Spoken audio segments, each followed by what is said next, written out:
O trovejar do silêncio. Capítulo 6. A mente incondicionada. O segredo básico da mente é que há apenas uma mente. E essa mente é a do ser individual, a sua e a minha mente. As implicações dessa afirmação profunda nunca foram totalmente compreendidas. O mundo, em sua quase totalidade, não sabe disso, embora tenha sido conhecido pelos metafísicos de todas as escolas. Quando, porém, uma entidade isolada e separada da mente única, chamada de mente mortal ou humana, foi introduzida nas práticas atuais, sempre foi aceita e introduzida como um poder. De fato, existe apenas uma mente, e essa mente é incondicionada. Não tem qualidades como bem e mal, mas o que existe é um estado de ser, nem bom nem mal. Na realidade, não pode haver uma mente inteligente e uma ignorante. Nem pode uma mente incondicionada ser saudável ou doente. Ainda mais a mente formando a si mesma como corpo, é incondicionada. E assim o corpo não é bom ou doente, alto ou baixo, magro ou gordo. O corpo é tão incondicionado quanto a mente, que é a essência de sua forma. Mente e corpo, quando incondicionados, são um estado de ser absoluto e de perfeição, até que a crença do bem e do mal seja aceita no pensamento. A experiência humana seria, na realidade, a mente perfeita, a sua e a minha mente, a se manifestar como corpo e ser perfeitos. Mas o que ocorre é que é humanamente influenciada pelo conhecimento do bem e do mal. E essa crença em dois poderes é a essência do que é chamado de mente carnal. Para voltar à casa do Pai, voltar a ser mais uma vez o Filho de Deus, é necessário que cada um de nós, individualmente, pois ninguém pode fazê-lo por nós, se desfaça da crença do bem e do mal como uma atividade de nossa consciência. A mente forma suas próprias condições de matéria, corpo e forma. A mente não cria, a mente forma. A criação já é completa, espiritual, eterna e perfeita. Mas a nossa mente, dependendo dos condicionamentos, forma e interpreta nossa experiência humana neste plano. Se nossa mente for completamente livre dos julgamentos sobre bem e mal, o espírito formará sua própria imagem e semelhança por meio de uma mente feliz, harmoniosa e de um viver bem-sucedido. Se a mente for condicionada por juízos de bem e de mal, não será clara, transparente e, na medida do seu condicionamento, proporcionará experiências de bem e de mal para a nossa vida. A mente, quando livre de teorias, superstições, crenças e falsos conceitos, governa a forma material, harmoniosa e eternamente. Se não tivermos falsos conceitos sobre o que quer que seja neste mundo, isto é julgamento das coisas, como boas ou más. Logo descobriremos que nossa mente traz para nós todas as formas maravilhosas em sua complexidade, beleza e abundância. Só na medida em que abandonarmos o julgamento de bom e mal, doente ou sadio, a mente nos apresentará tais formas para a nossa aceitação. Quando a mente recebe a luz da sabedoria espiritual, as aparências se aproximam da forma pura da mente. Quando a alma governa a forma e a atividade espiritual da mente, livre da hipnose, ou seja, da crença no bem e no mal, esta recebe a plena luz da alma. A mente, imbuída da verdade espiritual, é a lei da renovação, da regeneração, da restauração e da ressurreição. A sua e a minha mentes, imbuídas da verdade, são a mente daqueles que vêm até nós e daqueles que são aceitos pela nossa consciência. Nossas mentes impregnadas de verdade são a mente do ser individual. Todo aquele que tenha sempre sido instrumento de cura espiritual sabe que isso é verdade e que sua mente individual, quando imbuída de verdade, torna-se a lei da renovação, da regeneração ou reforma, expressa como cura física, mental, moral ou financeira dos que de nós se aproximam. Quando as pessoas atribuladas nos trazem seus problemas, se formos capazes de ver as pessoas ou condições como não sendo boas ou más, doente ou sadia, rica ou pobre, isto é, vê-las sem julgamento, não mais teremos a mente carnal, mas estaremos na plena posse da mente que estava em Jesus Cristo. Uma mente que reconhece apenas um poder, uma mente incondicionada que dissipa a ilusão dos sentidos. Não temos de nos livrar ou sobrepujar a mente carnal, nem de destruí-la.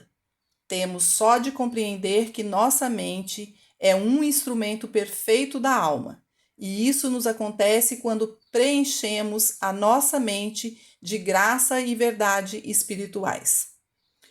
Quando nos deparamos com um problema em qualquer nível, devemos lembrar em primeiro lugar que a substância do universo visível é a mente incondicionada, o instrumento do ser puro e imortal, da essência, da substância e realidade, e que suas formações são também incondicionadas, pois são a mente em si com aparência de formas finitas.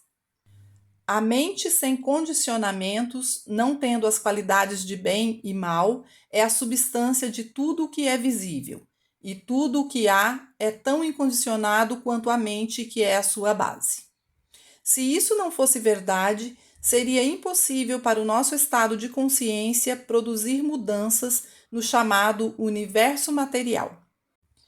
Aqueles que testemunharam ou vivenciaram de fato a cura metafísica e espiritual sabem que o praticante pode estar em qualquer lugar, até a milhares de milhas de distância do paciente, e apesar disso, ser um instrumento pelo qual se reduz a febre, se desfaz um tumor ou se restaura um pulmão devastado.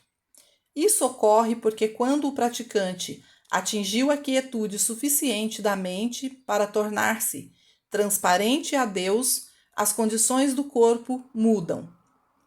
Nossa consciência dessa verdade é a lei da harmonia, e assim, se formos chamados a ajudar alguém que tenha febre e se lembrarmos que a mente incondicionada é a substância de toda forma visível e que essa crença universal em dois poderes antagônicos não funciona por ser um braço de carne, ou seja, nada, e então a febre desaparecer, saberemos que a nossa consciência de um poder único, que podemos chamar de não poder, produziu a cura como lei de harmonia. Observaremos que nossa mente incondicionada, como um instrumento de Deus, produziu um efeito sobre o que chamamos corpo ou matéria, e compreenderemos que a substância da mente e da matéria são uma e a mesma substância. Essa é a razão por que a mente pode afetar a matéria, e mais ainda, o porquê de poder afetar a matéria, a verdade dentro da consciência. A mente por si mesma é incondicionada, mas a raça humana aceitou a crença do bem e do mal e produziu efeitos bons, tomando o bem dentro de sua mente e efeitos ruins, assumindo o mal dentro de si. A mente incondicionada, eterna e infinita, é a substância do ser, do corpo e dos negócios, da política, do governo, da indústria, das finanças, da arte e da literatura. Essa mente e suas formações não são boas nem más, são o ser eterno e incondicionado. E aquilo a que nós assistimos é uma condição ou circunstância errônea, não da mente ou de suas formações, mas da crença universal do bem e do mal, que é o chamado diabo, ou mente carnal.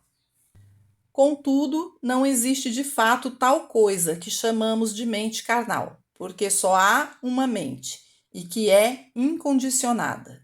Não é mortal, não é humana, não pode ser nomeada, descrita ou analisada. O que nós chamamos de mente carnal é meramente a crença em dois poderes, e quando reconhecemos isso, podemos parar de combater o erro, tentar superá-lo ou removê-lo. Nunca tente se proteger da mente carnal ou mortal. A natureza de qualquer trabalho de proteção deverá ser a descoberta de que não há dois poderes, e por isso tudo o que se tem a fazer é se proteger da crença em dois poderes. Quando você começar a perceber que a mente é incondicionada, seus pensamentos nunca se voltarão para o tema do bem e do mal. Você estará apenas vivendo cada circunstância da vida como ela se apresenta. Isso não significa abandonar o mundo, significa estar no mundo e não ser do mundo, vivendo cada experiência sem a ela se apegar, se ela nos parecer boa e sem tentar fugir dela se nos parecer ruim. É um viver o desapego às coisas. É apenas quando tentamos segurar algo ou alguém, ou tentamos nos afastar de algo ou de alguma condição que estamos ligados. No momento em que você pensar na mente como algo separado, afastado da mente, una e incondicionada, você estará errando. Mas quando começar a entender que só há uma mente, nunca fará algo que não esteja de acordo com a lei de Deus. Nunca será a sua ou a minha vontade, será a vontade de Deus. Ao abandonarmos a vontade pessoal, essa mente incondicionada pode operar em nós e por meio de nós.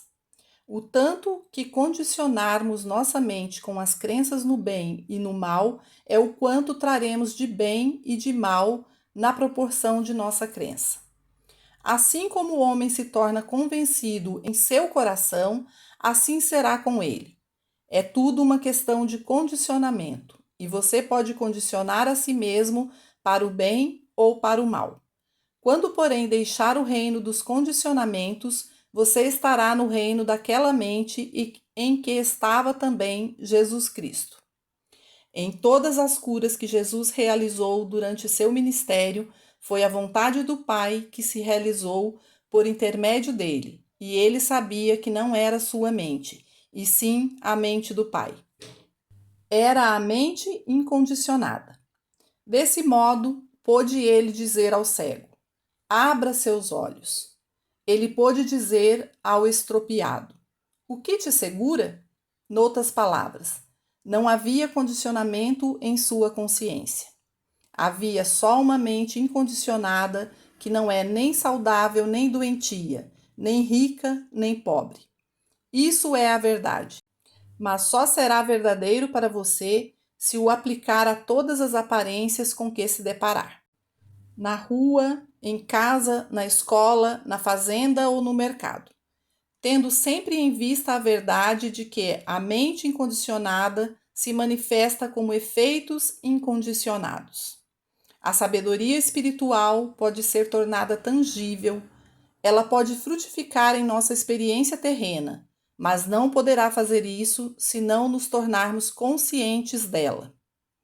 Todas as invenções novas, as ciências e as artes do futuro já existem na mente, mas somente poderão chegar à expressão na medida em que o indivíduo lhes abrir a sua consciência. O mesmo acontece com a verdade esotérica, que permanece como algo oculto até que tome forma na consciência e produza um efeito no outro mundo. Ao conhecer a verdade, essa verdade o libertará de todas as condições da mente carnal, ou seja, de todas as situações ou circunstâncias condicionadas por bem e mal.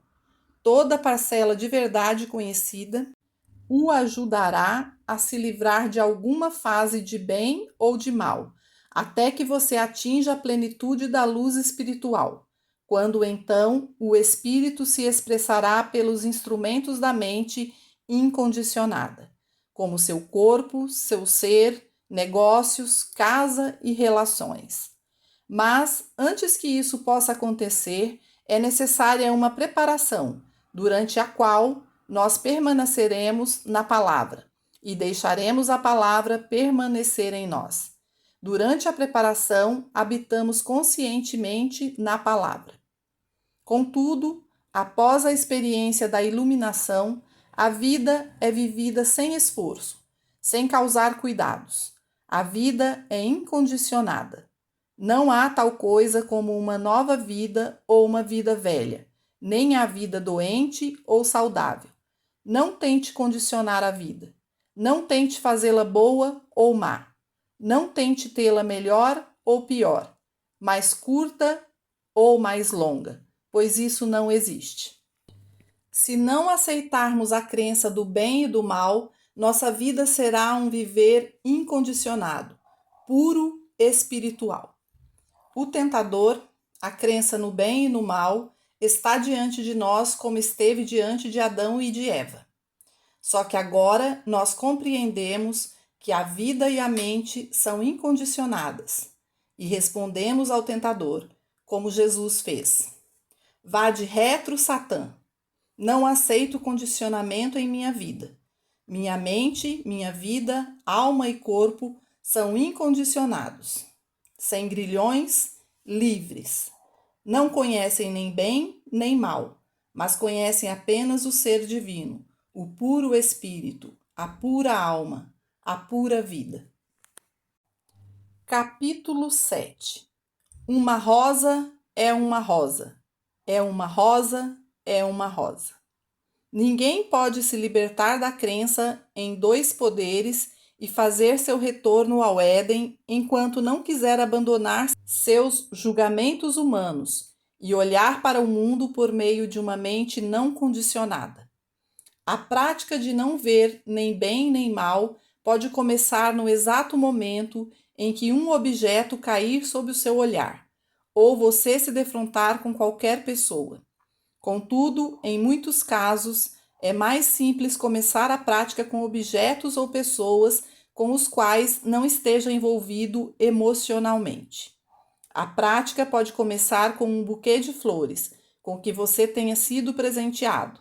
Se você não tiver nenhuma ideia preconcebida sobre ele, não saberá se vai lhe trazer alegria com sua beleza ou um acesso de febre alérgica. Contemple-o, olhe para ele, e se vir que ele tem poder, quer benigno, quer maléfico, terá de pensar sobre isso por longo tempo, para chegar a uma conclusão. Mude tudo isso e reconheça que tais flores, nelas e por si mesmas, não têm qualquer poder. Não são nem boas nem más. Nesse ponto, você talvez queira admitir que não são más, mas ficará maravilhado em ter de admitir que não são boas tampouco. A resposta é que elas não são boas no sentido de o bem não ser incorporado nelas. O bem está incorporado na consciência do indivíduo que lhe mandou as flores, uma vez que o bem é o amor. O amor é o bem. O amor é invisível e espiritual. O amor é a substância que enviou tais flores para você, talvez de grande distância. O amor é essa coisa invisível de que as flores são a expressão visível. Se chamar as flores de boas e então, após 3 ou 4 dias, já murchas, elas forem jogadas fora, você terá perdido o seu bem. E visto que o seu valor, além do prazer momentâneo, residia na lembrança do seu doador, do amor que as enviou, da devoção, da amizade e gratidão, não faz realmente diferença alguma o que a elas acontece. Quando as flores tiverem fenecido, há tempo jogadas fora e esquecidas, embora como um bem, o amor e o apreço de que elas eram a expressão permanecerão, criando no plano visível um liame eterno e imortal entre o doador e o receptor. Por essa razão, nunca devemos ficar desgastados pela perda de qualquer coisa a que tenhamos emprestado valor, independentemente do quanto de dinheiro possa ter custado. O valor do objeto jaz no invisível e naquilo que representa na sua experiência pessoal. O bem verdadeiro é sempre invisível, nunca pode ser visto, ouvido, tocado, saboreado ou cheirado, e por isso é inatingível pelos sentidos humanos.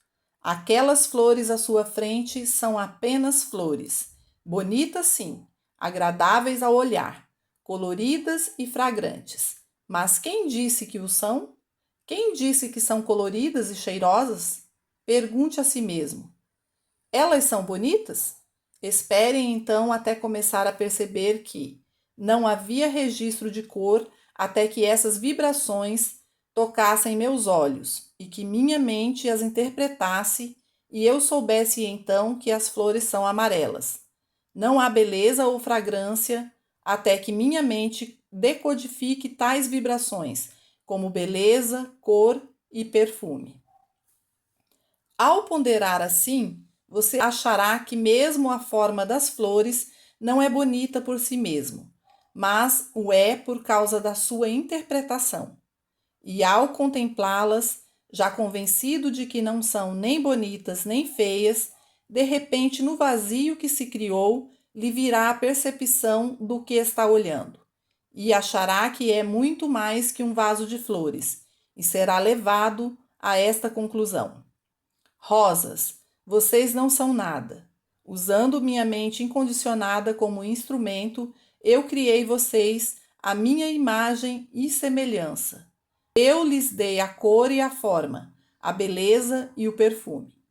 Note, contudo, que este eu não é o sentido pessoal de eu, que nunca poderia fazer tais coisas, mas o eu que é Deus, aquela parte de nós que é nossa verdadeira identidade e que é o eu que criou as rosas à sua imagem e semelhança. E dessa forma, as flores não são nem boas nem más, elas são perfeitas. Por si sós, elas não são nada, mas pela virtude e graça de Deus, elas são perfeitas. Aos poucos, ser-lhe-á revelado que tais flores são a verdadeira forma de Deus em si mesmo, colocadas ali no seu quarto com alguma finalidade milagrosa, não só para serem admiradas por um dia, mas como parte da totalidade, da plenitude e da completitude de Deus em sua beleza e essência. Tudo neste mundo tem significado espiritual, mas você nunca descobrirá qual é esse significado consultando dicionários ou enciclopédias. Você só chegará a ter consciência da função e do significado espiritual de qualquer coisa se voltar para dentro do vazio criado por esta reflexão. Isto não é o que parece ser, e eu, por mim mesmo, não posso interpretar essas aparências. Só Deus pode interpretar corretamente. E agora, Pai, o que é isto? E aí viverá a revelação e a explicação da verdadeira identidade e significado espiritual. Se você for alguém assolado por carência, é possível que se encontre em tal estado de confusão que sua mente esteja bloqueada pelo medo de que não haja suficiência e que às vezes ache muito difícil aquietar a mente o bastante para uma meditação tranquila. Mas há uma maneira de você poder meditar mesmo com esses pensamentos perturbadores predominando em sua consciência. Sua mente assentará em tal paz e tranquilidade que Deus será capaz de lhe falar sobre o suprimento. Pegue um dinheiro qualquer, seja moeda ou papel, e ponha-o na sua frente. Olhe para ele. Se puder ver o mesmo que eu vejo, concordará que se trata de algo tão morto quanto uma porta inanimada sem vida. Se continuar a olhar para o dinheiro e continuar com suas cogitações, seu pensamento provavelmente se voltará para a origem desse dinheiro e sobre como veio parar em suas mãos. Talvez alguém o tenha dado a você como uma expressão de gratidão ou de amor, ou se o tiver ganho, representa o pagamento que recebeu por um serviço de qualquer natureza. Aí poderá pensar nos possíveis usos dele. Como peça de metal ou de papel, não tem valor algum para você, mas pode ser usado como meio de troca para vender ou comprar. De um jeito ou de outro, você começa agora a perder a visão desse objeto como dinheiro e a adquirir visão de suas funções como algo útil, amável e generoso. Tão logo a sua mente tenha ido para além do dinheiro em si, começará a perceber por que esse dinheiro diz respeito a você. Uma vez que seja capaz de olhar para o dinheiro, verá que, longe de ser o suprimento para você, é você que lhe fornece a sua capacidade e poder. No tempo em que sua mente se deslocou do reino visível para o invisível, a paz o invadiu. Você se tornou quieto e chegou a uma completa tranquilidade, na qual pôde receber uma revelação de Deus sobre a verdadeira interpretação do dinheiro. Seguindo esse procedimento com qualquer coisa com a qual tenha sérias preocupações ou a qual esteja excessivamente apegado, será levado à interpretação correta e à compreensão da sua função na sua experiência pessoal. Por exemplo, ao passo que a aquisição de dinheiro é geralmente considerada como algo desejável e a dependência do álcool é considerado um mal, o alcoolismo pode ser encarado sob muitos aspectos como um problema de suprimento. Quando alguém começa a descobrir que álcool tem um poder que não é nem bom nem ruim, perde todo o gosto por ele. E isso é também verdadeiro para a gula e para o tabagismo. De fato, muitas pessoas gostariam de concordar que tais coisas não têm poder maléfico, mas concordarão pacificamente que tais coisas têm o poder de nos trazer prazer ou satisfação. Enquanto alguém lhes conferir algum poder, tanto para o bem como para o mal, será mantido em suas garras. Muitos alcoólatras têm sido curados pela compreensão de que não há poder maligno no álcool, mas tenho tido sucesso maior em lidar com esse problema específico pelo conhecimento de que não há poder benigno no álcool. Diversos anos atrás, um caso muito interessante foi-me trazido por uma mulher que dizia, em grandes prantos e em seu virtuoso horror, que o marido havia chegado ao ponto de se recusar a trabalhar, que ela tinha de suportá-lo e de que ele ficava deitado na cama o dia todo, a não ser no dia em que ela recebia o pagamento, quando então levantava e saía para comprar o suprimento semanal de uísque, usando para isso o seu suado dinheiro. A situação já era mais do que ela pudesse levar adiante. Mas ela se interessara por cura espiritual e queria saber o que eu poderia fazer espiritualmente por isso. Foi pura inspiração que me levou a dizer: sabe de uma coisa? Estou achando que seu marido não é alcoólatra. Você é que é alcoólatra. Não sei o que você quis dizer, respondeu ela. Bem, você parece estar mais amedrontada com o álcool do que o seu marido. Ela me olhou com ar de quem nada compreendia e disse: bem, talvez eu esteja. Vejo diariamente o que isso faz. Meu marido não acha isso terrível. Ele gosta disso. Aí está uma diferença de opiniões. Você acredita de fato que o álcool seja ruim, não é? Certamente que sim. E, no entanto, toda a base do nosso trabalho consiste exatamente no fato de não haver bem nem mal. E agora, que vamos fazer com isso? Posso expor tudo isso para você do seguinte modo: suponha que seu marido queira usar o seu dinheiro para comprar refrigerante. Você teria objeções? Não. Eu iria para o trabalho contente e ele poderia ter todo o refrigerante que quisesse. Logo, o refrigerante é bom e o álcool é ruim. Novamente, uma aparência e nós estamos de volta a Adão e Eva. Agora vejamos quem está enganado nisso tudo: seu marido ou você? Seu marido acha que o álcool é bom e você acha que é ruim. Você está no impasse. Suponho e vai passar um tempo sem poder ver o que eu vejo, que é que de fato o refrigerante não é bom nem o uísque é mau, ou seja, não há neles qualquer poder, já que todo o poder está em Deus. Esta é a minha visão. Deus é o Todo-Poderoso e infinito, e junto de Deus não há poder de bem ou de mal. Aonde isso me leva? Que devo eu fazer? Suponhamos que concorde em que na próxima semana o seu marido tenha todo o uísque que quiser, uma vez que sabemos agora não haver no uísque o poder do mal. E assim não teremos de nos preocupar com o que ele fará com o uísque. Vá logo para casa e diga-lhe que você cometeu um sério erro e que não acha o uísque tão terrível, apesar de tudo, e que a partir de agora ele poderá tê-lo o quanto quiser. Isso pareceu ter ido longe demais. Ela ficou chocada e assim saiu e sentou na outra sala por um tempo. Por fim, decidiu, já que nada havia resolvido até então, ela tentaria isso como experiência.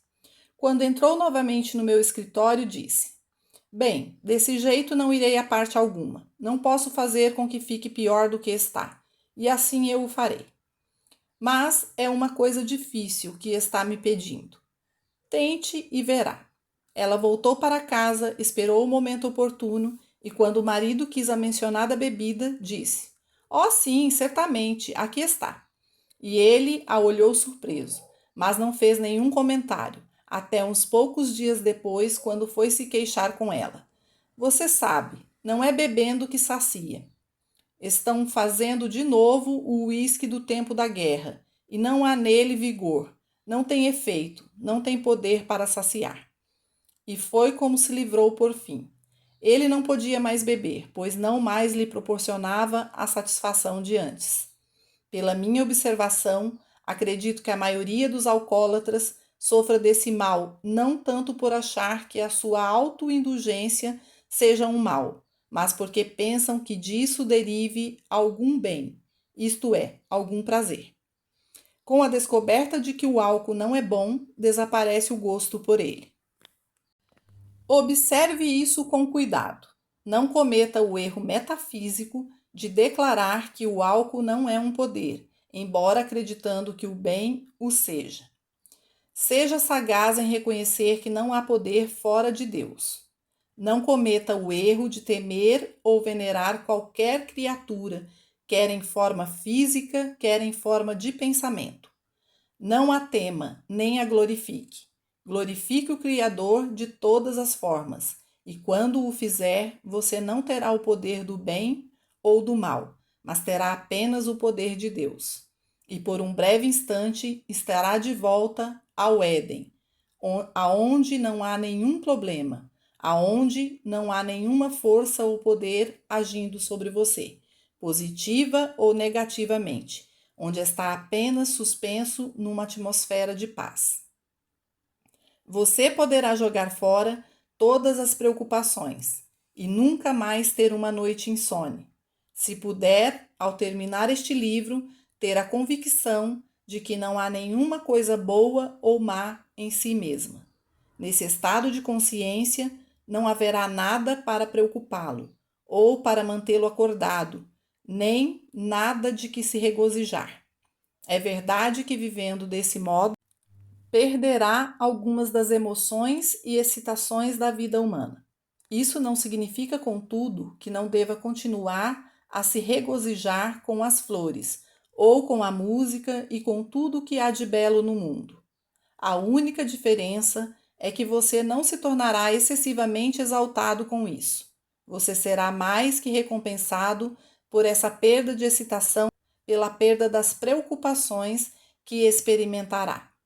Terá então percebido não haver qualidades boas ou más em pessoas ou em coisas. E se você não lhes emprestar tais qualidades, essas não existirão. Qualquer que seja a aparência, será apenas algum tipo de forma, nada a não ser um vazio à sua frente. até que você decida em sua própria mente que tal coisa é bonita ou feia, que tal pessoa é boa ou má, ou que o seu cachorro lhe é fiel e que o cachorro do vizinho é uma peste. Pelo fato de nossas mentes terem se imbuído da ignorância típica das crenças humanas, preenchidas de condicionamentos educacionais e ambientais, conhecimentos psicológicos e médicos, nós não vemos as pessoas e as coisas como elas são. Nós as vemos como elas parecem ser, julgamos pelas aparências e sofrendo desse modo as consequências de tais julgamentos. O meio de livrar nossa mente da ignorância, da superstição e do medo é voltar para o Éden, onde não há o conhecimento do bem e do mal, onde perde-se a preocupação sobre estarmos nus ou vestidos, ou seja, a preocupação de sermos pobres ou ricos no momento, de termos virtudes ou falhas humanas, ou de sermos felizes ou infelizes. Comecemos a partir deste momento particular e deixemos nosso desenvolvimento espiritual começar com a compreensão de que, se Deus é o princípio deste universo, ele é perfeito. Uma estrela é uma estrela. Uma rosa é uma rosa. Um cão é um cão.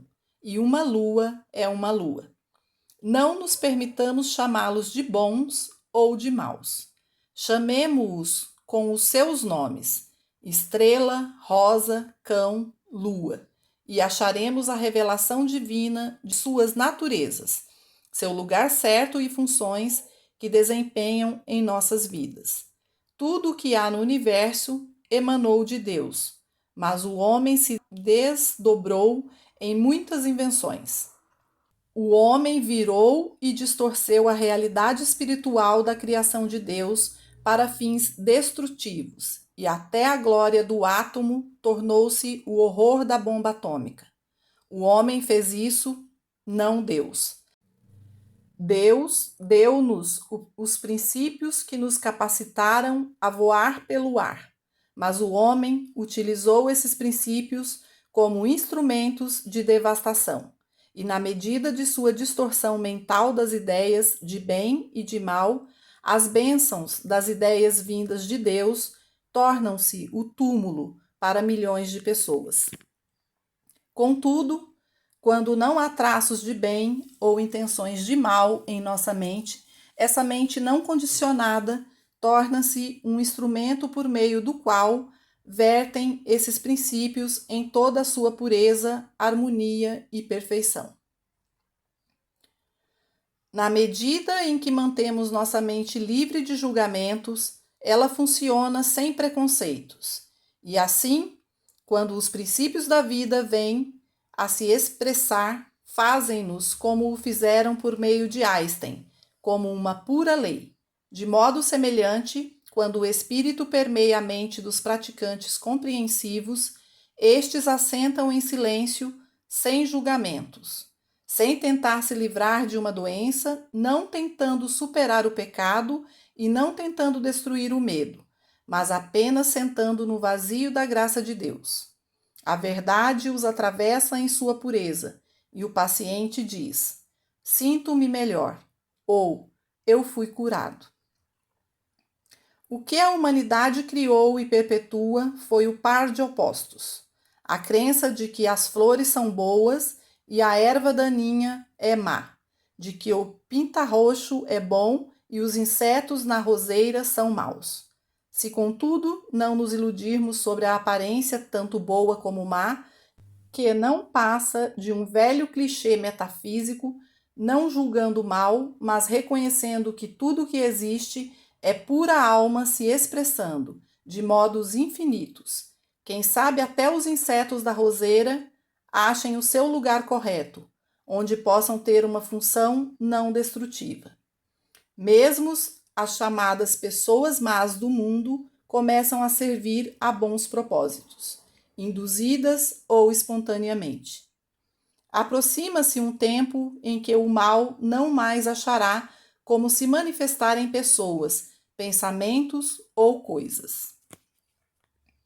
Ele será empurrado para fora da terra. Esta será tão cheia do conhecimento do princípio de um só poder que o mal não terá nenhum canal de expressão. Será podado tão rapidamente quanto mostrar sua cabeça, por esse poder invisível que permeia a consciência. Capítulo 8. Daqui por diante, não mais reconheceremos o homem segundo a carne. A pergunta pode surgir em sua mente: como posso parar de pensar e acreditar no bem e no mal? Permita-me dar-lhe um exemplo que poderá ajudá-lo a esclarecer esse ponto. Olhe para a sua mão e pergunte a você mesmo: isto é uma mão boa ou uma mão ruim? E se você se relembrar das vivências adquiridas de há muito, terá de admitir que sua mão não é nem boa e nem má. É apenas uma mão, um pedaço de carne com estrutura de osso. Não tem o poder de agir por si só. Não pode afagar e não pode esmurrar. Não pode dar e não pode segurar. Mas você pode movê-la. Pode usá-la como instrumento para dar ou segurar. Você pode fazer tais coisas, mas a mão não pode. A mão é só um instrumento para o seu uso. Pode ser usada para vários propósitos. Pode dar com benevolência e generosidade, ou roubar desavergonhadamente. Mas não pode fazer por si mesma coisa alguma. Há alguma coisa que move a mão? Uma vez que é você que governe a sua mão, pode fazê-lo para o bem ou para o mal, e não apenas a mão, mas o corpo todo. Ora para o bem, ora para o mal. Contudo, quando tiver transcendido a mente e os pensamentos, então a mente e o corpo serão controlados pelo eu que Deus é. E isso produzirá uma mente, um corpo e uma vivência diária que não é nem boa nem má, mas espiritual. Novamente, o segredo está em adquirir uma mente não condicionada, pela qual a alma funcione como vida e experiência. No exato momento em que aceita que essa mão, por si só, não pode fazer nada, que é governada pelo eu, desse momento em diante ela se torna um instrumento de Deus, trazendo consigo apenas o poder da bênção. Você e eu não mais governamos a mão pelo nosso humano ser. Agora eu sou e eu é Deus. Volte agora a considerar a mão e tome o seu corpo todo dentro de sua mente e perceba esta mesma verdade. Você não tem um corpo bom ou ruim, jovem ou velho. O seu corpo é apenas carne e osso. De si mesmo não tem inteligência e nada sabe sobre saúde ou doença. Nada sabe sobre o tempo e o calendário. Infelizmente, o eu humano sabe, e por causa disso o corpo muda. O corpo nada sabe sobre as estações do ano, se é inverno ou verão, tempo bom ou ruim. Mas, de novo, infelizmente nós sabemos, e por causa disso o corpo reflete qualquer coisa que aceitamos em nossas mentes. É a mente que se torna o caminho pelo qual o corpo apanha as crenças do mundo. É, pois, a mente que determina se o corpo é bom ou mau, jovem ou velho, sadio ou doente. Mas quando já não temos corpo bom ou mau, jovem ou velho, a partir desse momento, o eu, que é a presença e o poder de Deus, se superpõe e começa a manifestar as suas condições no corpo. Quando começamos a descobrir que o nosso corpo é o templo de Deus e o colocamos à disposição de Deus para que o use como quiser, então o corpo se torna um instrumento de Deus para o eu central do nosso ser. Cabe-nos dar o primeiro passo, e isso é feito pelo conhecimento do fato de não haver bem ou mal no corpo, de que o corpo como tal não tem qualidades por si mesmo. Ele apenas expressa aquilo que lhe é imposto. Essa inversão ou mudança de atitude em relação ao corpo e às condições que lhe são impostas começa com a seguinte descoberta consciente: não há bem ou mal no meu corpo. Não há nele velhice ou juventude, vigor ou fraqueza. Meu corpo é apenas um instrumento do eu, o Deus em mim, que é o princípio criador e conservador do meu ser. Pense por alguns instantes no problema vital que incomoda você. Seu mesmo, de seus filhos ou de seus netos. Assim que tiver pensado nele, pergunte a si mesmo: tais condições são boas ou más? Quem disse isto? Quem decretou que são boas ou más? E pergunte-se então: teria Deus criado o mal? Creio que o saberá melhor perguntando do que afirmando. Se Deus criou a eternidade e a imortalidade, se não há nele mancha ou mentira, certamente não foi ele quem criou o mal. Mas se Deus não criou o mal, quem o criou? Alguém ou você mesmo teria concebido a crença no bem ou no mal? De onde ela veio? Você pode não saber as respostas para tais perguntas agora, mas se você trabalhar com o princípio que é o tema deste livro, a resposta para isso, assim como para muitas outras perguntas, lhe será revelada. Neste momento, contudo, por que não aceitar a premissa de que não há, na realidade, nem bem e nem mal? Quando você atingir o ponto de onde se pode compreender que toda condição humana de qualquer nome ou natureza existe apenas como uma crença dentro da mente humana, crença essa que resultou na expulsão do homem do jardim do Éden, e quando nos mais profundo do seu coração ficar convencido de que, por ser Deus infinito, não há nele pares de opostos, poderá afirmar como o mestre: eu venci o mundo, e estará de volta ao reino dos céus, onde ninguém sabe o que é saúde, pois não sabe o que é doença. Lá não se conhece dor e pranto. Portanto, ninguém sabe o que é a não dor. Ninguém conhece riqueza ou pobreza. E se alguém não sabe o que é alguma coisa, como pode conhecer seu oposto? Não há nada com que se possa fazer comparações.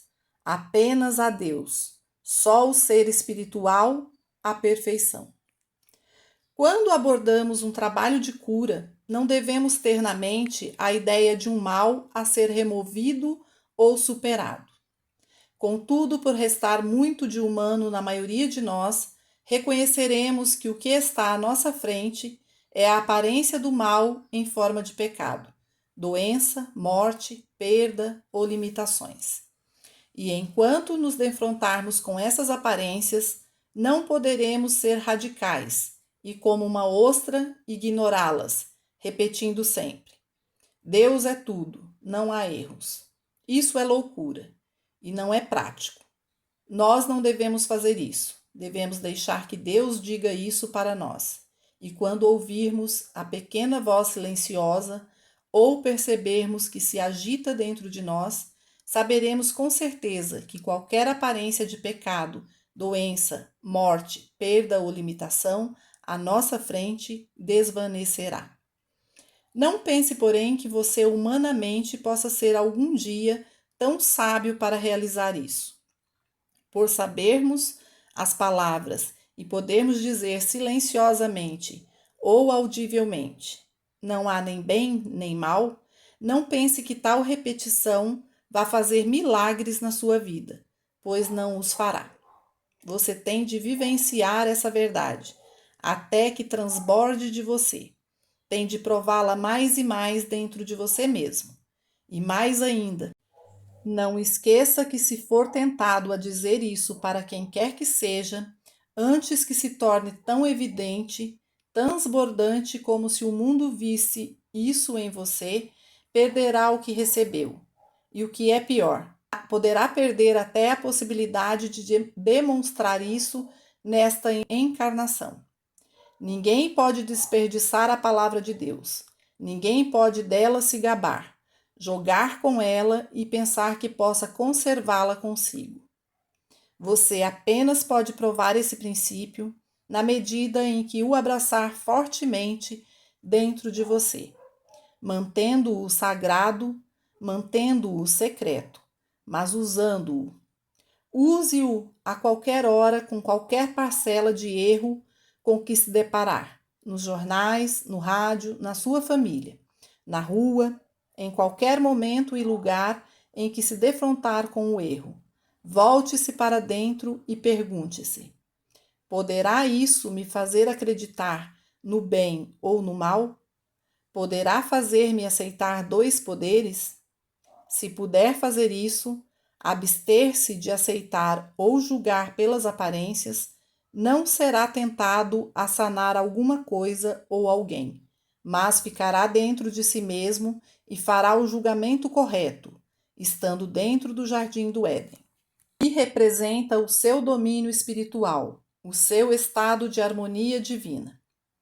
O reto julgar sabe que no princípio era Deus. Deus criou tudo o que foi feito, e Deus olhou para aquilo que tinha feito e achou muito bom. Será você capaz de ser fiel a essa verdade? Se as feias aparências mostram sua cabeça, será você capaz de superar a tentação de ser por elas enganado? Será você capaz de declarar e saber dentro de você mesmo: eu aceito somente Deus como a verdadeira substância de toda a vida? Não posso ser induzido a aceitar bem e mal, pois há só espírito, há apenas uma vida? A cura espiritual não pode acontecer no plano humano. Ela só pode acontecer quando você tiver parado de pensar nas pessoas, nas doenças, nas condições, nas crenças e nas pretensões, e tiver voltado para o Éden, onde só há Deus, o Espírito, a totalidade e perfeição.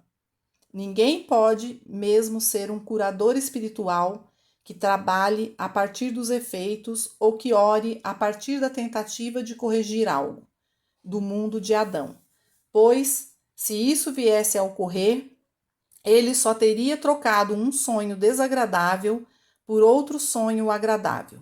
Se conseguisse melhorar o quadro humano, teria só uma boa materialidade, ao invés de uma materialidade ruim. Não estaria, por isso, mais próximo do reino de Deus. Certa vez estava eu sentado numa sala com uma pessoa que estava em todos os sentidos muito próximo da morte e sentia o mesmo desconforto que qualquer um sentiria em tais circunstâncias.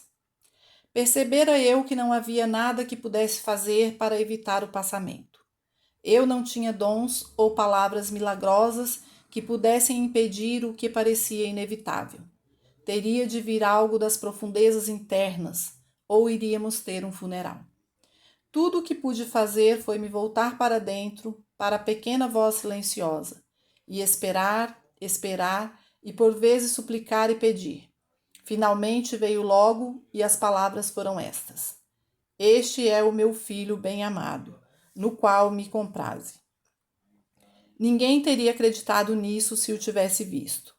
Aí estava a doente em sua forma terminal. Aí estava uma pessoa morrendo. E apesar das aparências, a voz me disse: este é o meu filho bem-amado, no qual me comprazi. Após ter recebido tais palavras, não demorou muito para que se tornassem um fato real em demonstração, e a saúde, a harmonia e a totalidade foram restabelecidas. Noutra ocasião, fui chamado ao lado do meu próprio pai, que jazia numa tenda de oxigênio e, de acordo com os médicos atendentes, estava em seu leito de morte. Eu fiquei ali sem palavras ou discernimento que pudessem mudar essa aparência para a saúde. E ali fiquei eu, como ficaria qualquer um diante do próprio pai em tal situação, mas com uma diferença. Eu sabia que se Deus fizesse ouvir sua voz, a terra se derreteria. Estando eu ali a observar meu pai, que respirava pelo aparelho, me vieram as palavras: nem só da respiração vive o homem. Em menos de 5 minutos, ele fez sinal para a enfermeira para que retirasse o aparelho, e 2 dias depois estava fora do hospital. Quem decretou que essa condição era ruim? Deus não foi. Ele só disse: nem só da respiração vive o homem. O que dissipou a crença de que o homem vive do alento e provou que vive pela vontade de Deus. Você pode ter dificuldades apenas enquanto retiver a crença em 2 poderes. Estará, porém, livre tão logo comece a olhar para qualquer condição, tendo em mente o seguinte: quem te disse que estás nu? Quem te disse que isso é pecado? Quem te disse que és mau? Quem te disse que isso é doença? Quem te disse que isso é perigoso? De onde veio? Teria Deus dito isso para alguém? No momento exato em que perceber que sua função como curador espiritual não é remover ou sanar doenças, ou acreditar que Deus assim o faça, ou que haja algumas fórmulas ou afirmações que possam remover doenças, mas sim que a sua função está em saber a verdade de que toda a criação mortal é construída sobre a crença do bem e do mal.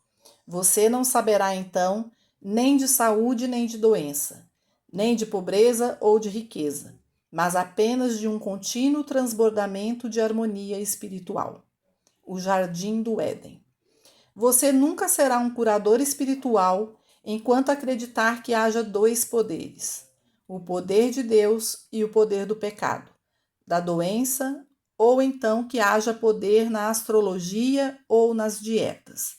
Você nunca será um curador espiritual até que saiba que não é preciso qualquer poder. Deus mantém seu universo espiritual eternamente e não há nada de errado com ele. O que está errado é conosco. O que está errado é a crença universal em 2 poderes. No segundo capítulo do Gênesis, Deus não é mais o Criador, mas ali é chamado de Senhor Deus. E Senhor está dito, é sinônimo de lei. Noutras palavras, o homem do segundo capítulo do Gênesis vive debaixo da lei, ao contrário daquele do primeiro capítulo, criado à imagem e semelhança de Deus e vivendo sob a graça. Como podemos nos tornar esse homem que vive sob a graça? Como, se não jogando fora a crença em 2 poderes? Então a graça permeará todo o nosso ser, vai nos suportar, manter e sustentar. E a graça irá à nossa frente, aplanando os nossos caminhos. A graça é tudo, à nossa volta, e todavia não temos dela mais consciência do que um peixe tem da água. Um peixe nada na água, mas nada sabe a esse respeito. Um pássaro não conhece nada a respeito do ar. Voa através dele impensadamente. Nas palavras de Thompson. Voará o peixe para achar o oceano? Mergulhará a águia para achar o ar? O que perguntamos às estrelas em movimento se elas ouviram falar de ti lá? E é assim que, quando estamos em estado de saúde mental, não só não conhecemos a doença, mas também não conhecemos a saúde. Conhecemos apenas o estar em harmonia, normais e livres. Como pode um homem saudável descrever a saúde? Não é possível, pois ele não sabe o que é isso. Ele só sabe que está nela, o que quer que ela seja e que é agradável. Compreendamos que um dia, em algum lugar e de algum modo, nós aceitamos a crença de que não faz parte de nós a crença de que há 2 poderes. O poder de Deus, que pode fazer algo por nós e não o está fazendo, e o poder do mal, que é muito mais ativo.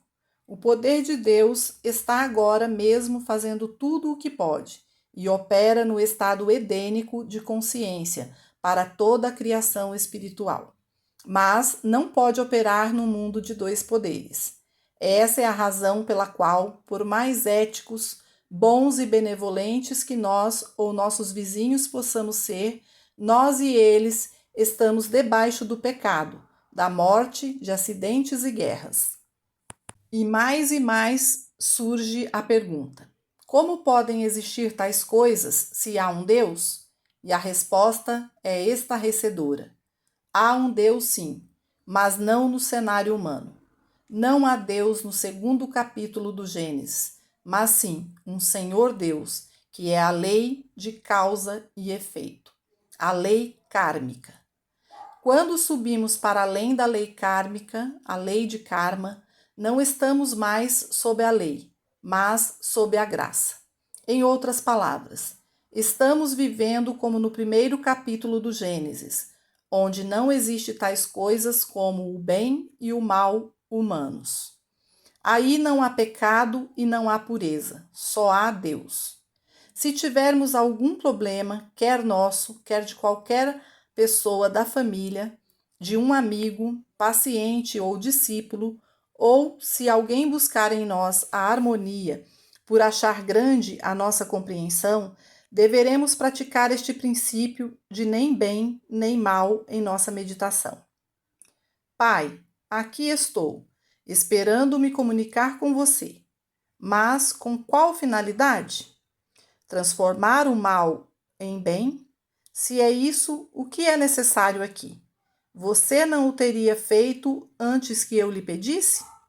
Todavia, não parece que você esteja fazendo qualquer coisa a esse respeito, e pois talvez não seja necessário. Onde está o Espírito do Senhor, aí está a liberdade. Onde está o Espírito do Senhor, não está o mal. Então, o que será do mal? Ninguém jamais descobriu para onde vai a escuridão quando entra a luz. Quando o sol se levanta, aí está a luz, e na sua presença não há escuridão. Na presença de Deus não há pecado, não há falsos apetites ou doenças, perdas ou desemprego, insegurança ou perigo, pois todas essas coisas desvanecem na sua presença. Onde Deus é, não acho o mal, encontro Deus. Deus como minha torre alta, como minha saúde física, como meu suprimento. Deus como meu todo em tudo. O que quer que isso seja em si mesmo, não é nem bem nem mal, pois não há bem ou mal presentes em toda parte. Há somente Deus preenchendo o espaço todo. Assim, não há nada a fazer de bem e nada que possa decorrer do bem. Deus formou este universo de si mesmo. Desse modo, é Deus que é o bem, não a condição ou a coisa. E mesmo quando as aparências possam testemunhar o bem ou o mal, eu não as aceito. Deus constitui meu corpo, que é o templo de Deus. Deus é o meu lugar de morada e a integridade do meu ser. Deus é o lugar secreto do Altíssimo, no qual vivo, me movo e tenho o meu ser. Para curar, é necessário transcender o pensamento. Embora a meditação comece com a contemplação da verdade, deve, antes de se cumprir a cura, subir ao mais alto do reino da consciência silenciosa. No começo de uma meditação de cura, uma passagem da verdade como: doravante não reconheceremos o homem pela carne. Pode estar no pensamento. Após se repetir diversas vezes, ou após nós a repetirmos conscientemente, o pensamento se esvai, na medida em que perdemos o significado da frase. Doravante, não reconheceremos o homem pela boa ou pela má carne. Não o reconheceremos como doente ou sadio, rico ou pobre. Doravante reconheceremos só Deus, sob as aparências de indivíduo humano e espiritual. Este é o segredo do caminho infinito, e este é o segredo da cura. Doravante não reconheceremos o homem pela carne, nem mesmo pela carne saudável. Doravante não reconheceremos o homem pela sua riqueza, pequena ou grande. Reconheceremos apenas Deus como Pai e Deus como Filho, o Cristo, a imagem e semelhança de Deus. Doravante reconheceremos apenas Deus como constituinte do homem, a substância, a vida, a alma do homem, a saúde, a riqueza e o lugar de morada do homem. Doravante reconheceremos só a Deus e não ao homem. Percebemos agora que o homem não é carne, mas consciência, tendo só qualidades espirituais. Discernimos que aí está o princípio criativo que produz sua própria imagem e semelhança, e que este princípio criativo é também o princípio de sustentação da vida, e assim a sua criação deve necessariamente ser da sua própria essência. Vida, amor, espírito, alma. Tal é a verdadeira natureza do homem. Doravante não reconheceremos o homem pela carne. E como, pois, o reconheceremos? Como um filho de Deus, sua verdadeira identidade. À medida que conhecemos a nós mesmos e a todos os demais como sendo de descendência espiritual, nunca mais olhamos para o corpo, mas diretamente para os olhos, até poder ver por trás deles, além do homem mortal, além do homem jovem ou velho, doente ou sadio, onde está entronizado o Cristo. O homem visível, quer doente, quer sadio, não é o homem. Cristo, o eu espiritual daquele homem, não está sujeito às leis da carne, nem mesmo da carne harmoniosa, mas está sujeito apenas ao Cristo. Logo que alguém chega ao fundo de tais cogitações ou contemplações, senta-se num estado de quietude e de pacífica receptividade, no qual nenhum pensamento se introduz. Nesse estado de consciência, o Cristo curador se manifesta, inundando a consciência de paz e tranquilidade. É uma paz, um estar quieto, espirituais, e disso emana a graça curadora que nos envolve e aos nossos pacientes. E então a harmonia se torna algo aparente, uma experiência tangível. Em nossa meditação, podemos começar tendo na mente uma pessoa doente ou pecadora, ou pobre, mas não podemos nos levantar até que, por intermédio da realização, tenhamos atingido o lugar onde não há homem doente ou sadio, rico ou pobre, puro ou pecador. Não há pessoa doente para ser curada, ou pessoa saudável de quem nos regozijarmos. Há somente Deus. Só Deus na aparência de Pai e Deus na aparência de Filho. Estará então completa a nossa prece, e com ela virá a convicção. É isso. Enquanto conhecermos a verdade, pensando, falando, declarando a verdade, estaremos no reino mental. De fato, podemos estar pensando nas coisas do espírito, mas estamos pensando com a mente, e provavelmente não ocorrerá nenhuma cura. Se ocorrer alguma cura, em alguns casos, ocorrerá pela argumentação mental, e não será uma cura espiritual, e sim mental. Pelo efeito da sugestão, um frutificar daquela prática que nos diz: você está bem, ou você é perfeito, ou Deus fará isso em você. E a mente aceita a sugestão e a ela responde, o que não é uma cura espiritual, pois o paciente meramente aceita a sugestão de outra mente. No caminho infinito, não fazemos sugestões. Nunca usamos a palavra tu ou você num tratamento. Nunca usamos o nome do paciente e nem mencionamos o nome da doença, da queixa ou da condição em tratamento, e nem deixamos a pessoa introduzir-se em nosso pensamento depois de ela ter pedido ajuda.